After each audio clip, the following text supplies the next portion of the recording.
were talking about an important day to remember this month, but it is also important to remember that January is Cervical Cancer Awareness Month. Here with us today, we have a cervical cancer survivor. So welcome to my good friend, Loreina. Thank you, Ashley. I'm happy to be here. Hello. Hi, Loreina. Welcome to the show. We're so excited to have you today. Thank you. Now, when you were 21, something crazy happened. Can you kind of like talk us through what happened that day back when you were 21? Definitely. So my mom has always been a big advocate of go in, get your pap smear. It's annoying, I know, but go. So I was a good girl and listened. And when I was 21, I went in for my yearly pap smear. And sure enough, doctors found cancer. It was terrifying. It was so scary. They didn't know if it was pre-cancer cells, but indeed it was cervical cancer cells. So that's when I found out I had cervical cancer, and I had no symptoms at all when I went in. So how important is the early detection, right? Because like I used to say, you follow your mom advice, but sometimes we don't have that opportunity. Loreina, just a quick question. What challenges do you face after you find out that you have a cervical cancer? I'm sorry.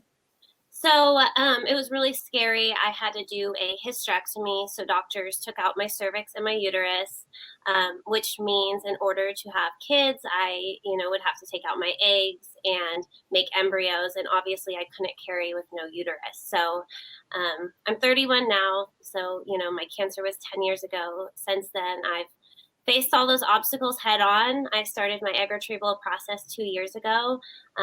Doctors here in Texas were able to take out 10 of my eggs. We mixed them with my husband's sperm last year and created 2 embryos we got, which was amazing news. We have 1 boy, 1 healthy girl. And then we had to find a surrogate. So that's Megan. She's amazing. She is our carrier. Congratulations. Thank you so much.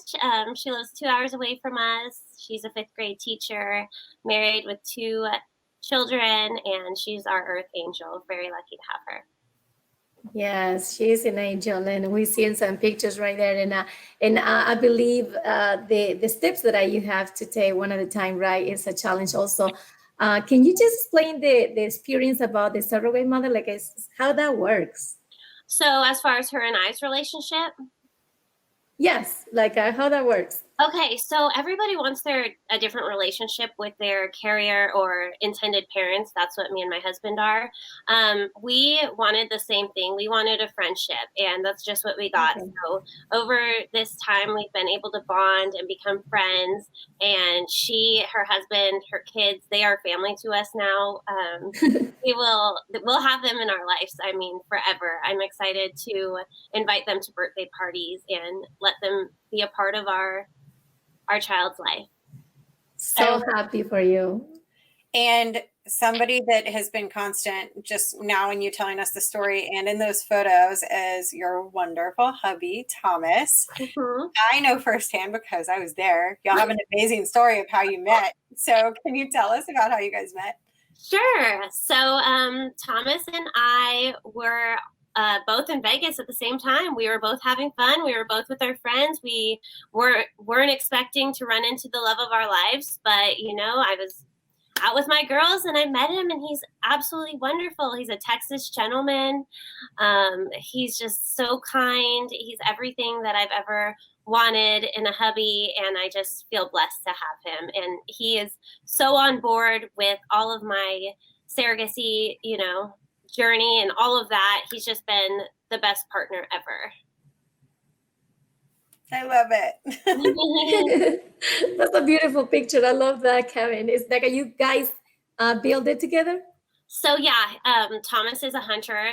We live in Texas, so he's had this 30-acre ranch for 10 years, and finally, coronavirus came, and our wedding was and we started building at the land. So that little cabin was the result of that.